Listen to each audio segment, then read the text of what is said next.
From the city of Peaky Blinders, Birmingham, England, I would like to introduce you to Paddy Danda. As the world becomes more automated and the robots take over, it's imperative that we build the right human skills for the future. So pull up a chair, grab a samosa or two, and make yourself very uncomfortable. Thank you, folks, for joining us for another episode of the Superpower School podcast. I'm your host, Paddy Danda, and in today's episode, we are going to be talking about creativity, a topic, as many of you know, is close to my heart. And I have an awesome guest all the way from Australia. We have Professor David Cropley, who's a creativity researcher, and he's from University of South Australia. So, David, welcome to the show. Thanks, Paddy. It's great to be here. Good morning to you, but it's great to join you. Thank you very much for the invitation. Oh, you're welcome, David. And just for the benefit of the listeners, how I got in touch with you was I came across some research that you had published, which was all around creativity and whether people in the arts are more creative versus people working in STEM subjects. So I'm really curious to know more about that research. But before we get into that, just a little bit about your background. So how did you become a creativity researcher? What was the story behind that? Well, as I mentioned to you before we went on air, that I work in a school of engineering. So my background, my day-to-day teaching is in engineering. In fact, it began in electronic engineering and more recently has moved into a discipline called systems engineering, which is kind of a more overarching discipline. However, back 25 years ago, so fairly early in my career, almost by chance, I got the job of helping to redevelop a new first-year course that had a theme of sort of innovation and problem solving. And at that time, that was unfamiliar to me. So I thought, well, I do know somebody who knows a bit about this idea of creativity and innovation. And that happened to be my father, who's a professor of psychology. But I knew from childhood that he was a creativity researcher. So I went and talked to him and he gave me some pointers and a few ideas. And long story short, we developed a kind of working relationship because right from the start, we thought, well, this would be interesting to look at some of these ideas about the psychology of creativity, but look at them with this interesting sample of engineering students. And the more I did that, the more I got interested in it, the more I saw that, really engineering is all about solving problems, coming up with new ideas, innovation. So there's obviously a strong connection there. And it just developed over the last 25 years. So although I'm an engineer by background, I've become a kind of de facto psychological creativity researcher. What does a creativity researcher do? So is it a lot of drawing or just give us a flavor of what might be involved? Well, from a psychological point of view, creativity is a function of several different things. So it's something to do with the way we think. In other words, there's a cognitive element to it. There's also a kind of personality and attitudes and dispositions element. And there's also an organizational climate or a kind of environmental aspect to it. And so for creativity researchers, even in a psychological sense, but also in an engineering or in an applied sense, it's possible to look at those different aspects. Some creativity researchers focus primarily on how do people think? How do they generate the ideas? So what is the kind of cognitive element? Other researchers look at the attitudes and dispositions. So, are there personality traits that favor creativity? Are there things like, risk-taking and a person's willingness to take risks? Does that affect their ability to be creative? Researchers also look at the impact of, say, the workplace environment and how does that help or suppress creativity? And when all of those things kind of work in the right way in combination, that's when you start to see creative outputs, whether those outputs are tangible artifacts or a work of art, or an idea, or a process. So it's really it's an interesting discipline because it's very multifaceted, and whether that's from psychology or as a psychological creativity researcher looking at engineers, we can look at the same things. Is there anything unique about engineers and the way they think or the way they're trained that helps or hinders their ability to be creative? So it's all of those sorts of different aspects of the person, the environment, the personality, the thinking. Wow. So there's lots of different elements. And I think that's probably a bit of a misconception in the past where people will say, well, are you a creative? Oh, you must be really good at drawing. And that's always the stereotype that people have when actually, like you say, there's a whole other side of creativity, which may actually not require you to pick up a pen and paper at all. Yeah, there's some interesting and unhelpful myths about creativity. You just mentioned one. And I often talk about those because, in any conversation, if I'm talking to engineers, or I do a lot of work with school kids as well, you often have to get over that initial set of misconceptions. People will say to you, but I'm not artistic, therefore how can I be creative? So you have to say, really it's actually got nothing to do with artistic ability. That's just one way that creativity might be expressed. But, equally it's all these other things. And so you sometimes have to kind of unpick the misunderstandings or misconceptions a little bit first to sort of, to get a clean slate and then say, right, now that we understand what creativity is not, we can sort of move forward and understand better what it is and how to foster it. Got it. And David, I'm really keen to ask you about the research that you conducted. So I think the question you posed was, are people working in the arts more creative than the people working in STEM subjects? So tell us a little bit about that. What was the research based on, and what were some of the outcomes? Well, it's a long-standing debate in creativity. This idea is creativity domain specific? In other words, does it differ from discipline to discipline? Or is it domain general? Or is it some combination of both? And to sort of jump to the answer for a second, I think the general consensus now is that it's sort of a combination of things. So, in other words, there are some elements that are unique to particular disciplines, but there are also some aspects that are much more general in nature. And so the study you're referring to, we had an opportunity with a colleague of mine in Germany, who they've been conducting a sort of multi-year study of undergraduate students in Germany, and they had a very large database of students, not just in engineering, but in other science, other STEM disciplines, as well as arts students. And so it really gave us an opportunity with a big sample to drill into some of these questions of, are there commonalities amongst all these different disciplines, and what are they? As well as, are there any differences? And really the quick answer in this particular study is we found that there are differences between engineers, scientists, mathematicians, artists, but by and large, the differences are very small. So, they're mathematically there, but they're so small as to make very little difference in practical terms. And also that, it leads to the conclusion that really the best model, I think, for creativity is this idea that the way that we think, so the cognitive skills, the personal qualities, like the attitudes and dispositions that I mentioned before, those things are largely common. So a creative person is a creative person because they think in a certain way, they have certain attitudes and dispositions. And the creative artist is basically has a similar profile to the creative engineer with respect to those cognitive elements and the personality elements, which is really kind of interesting. And I think it's good news because it means, there's in terms of teaching kids, for example, to be more creative, if you teach them how to think creatively and teach them the right attitudes and dispositions, you're kind of winding all the kids up to then pursue that creativity in whatever area most takes their interest.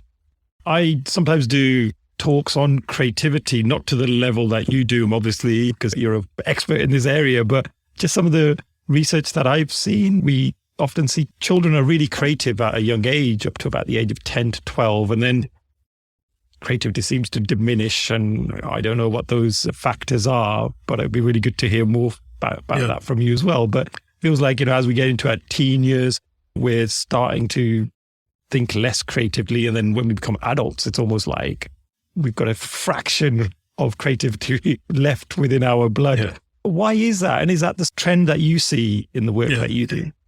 Yeah, that's another important issue with creativity, and there's been some quite big studies done looking at that. And, it gets down to issues of how we develop psychologically as human beings. But I think by and large, the idea is that there's this notion of a fourth grade slump in creativity. So it's around the age of 9 or 10.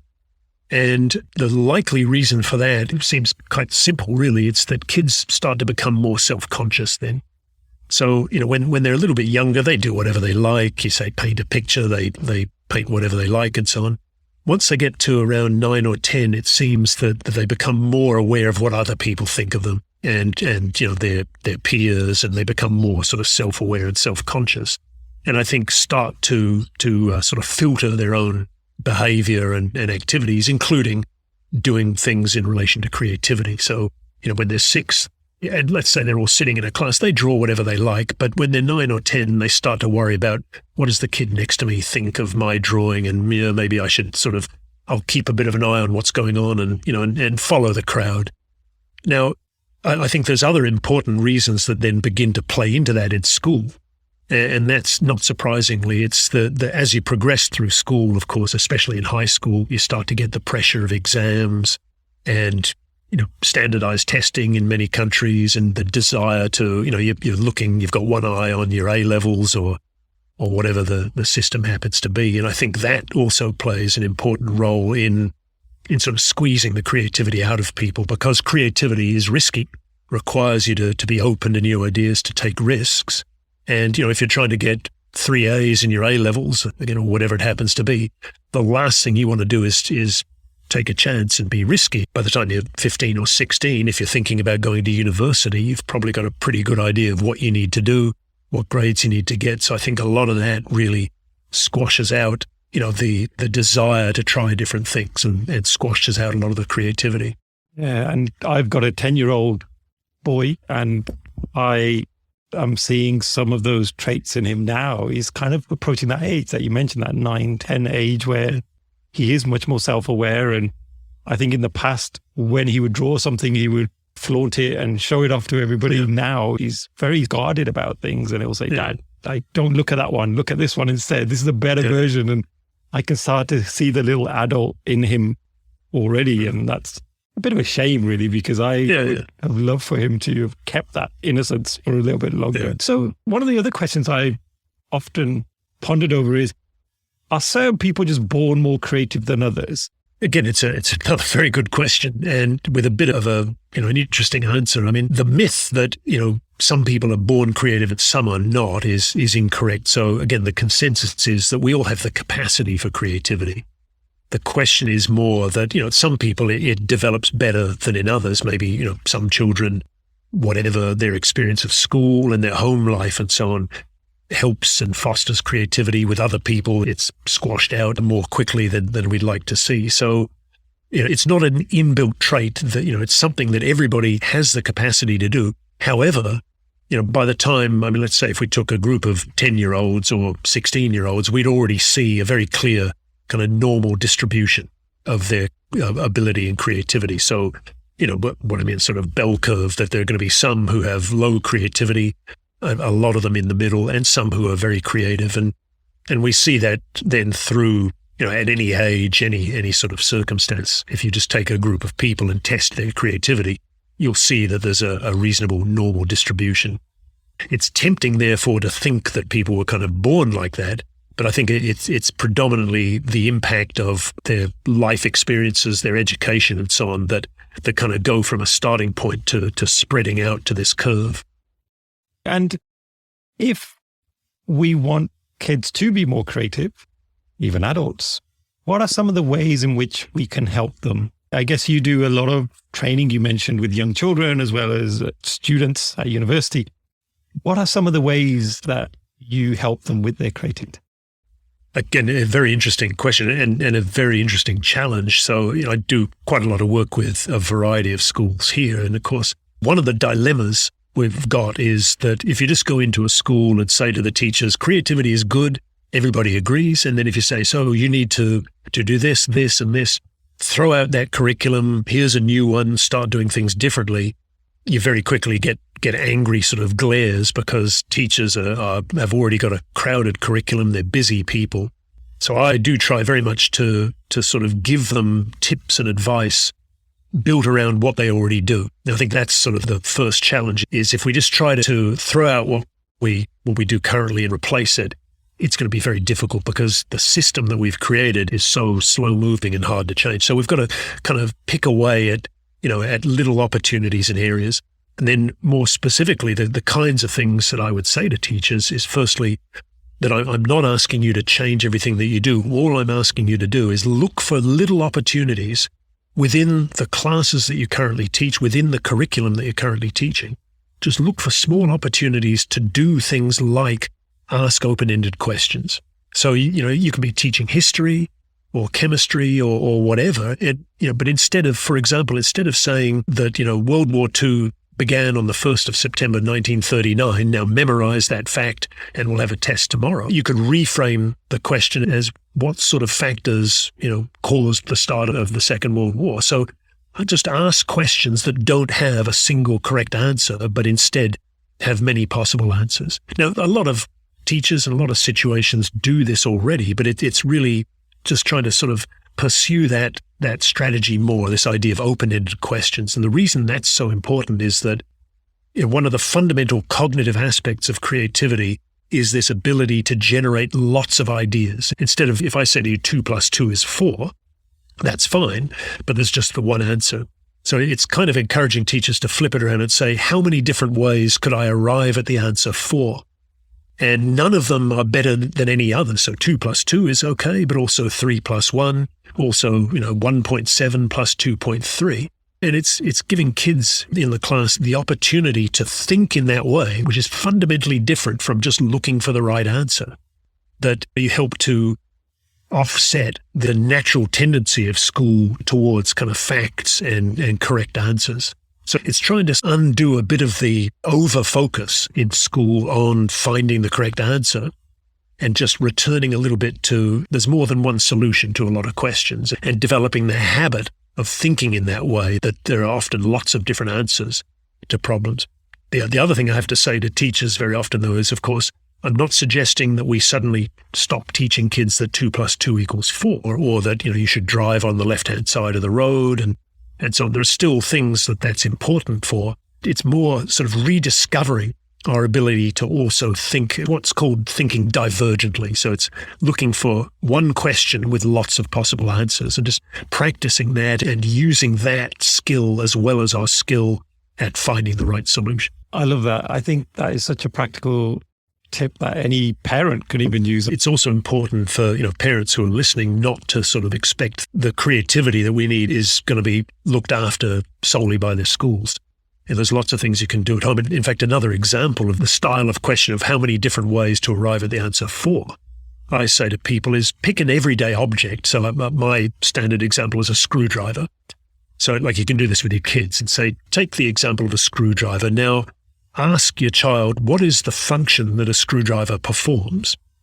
And they might say, well, it's screwing in a screw. And you say, well, if you can say that a bit more generally, it makes what we're about to do next easier. So you could also say, what a screwdriver does is it applies rotational force to a screw, right? Now, then you say, to practice this divergent thinking, you then say, now imagine that we'd lost our screwdriver and we still had to tighten that screw. What are other ways that we can apply rotational force to that screw? And this is the same thing. It's saying that there's not just one answer, which is a screwdriver. There's plenty of answers. You could use your fingers. Maybe you could put a coin in the slot of the screwdriver, maybe a knife, maybe a credit card. Maybe you could wrap a piece of string around the screw. So it's those little opportunities just over dinner or, in everyday life to sort of pose your child little open-ended questions that just get them used to the idea that there are plenty of problems in the world that have more than one solution. And the more they do that, the better they get at it, the more it comes naturally. And so when the time comes when you have to think creatively, where that's the key, then they already know how to do it. Because we spent plenty of time at school learning how to be logical and analytical. We just need to rediscover a bit of this divergent thinking. I think that's a great conversation to have on those long journeys when you're driving along. Yeah. Kids are constantly asking you, are we there yet, Dad? Are we there yet?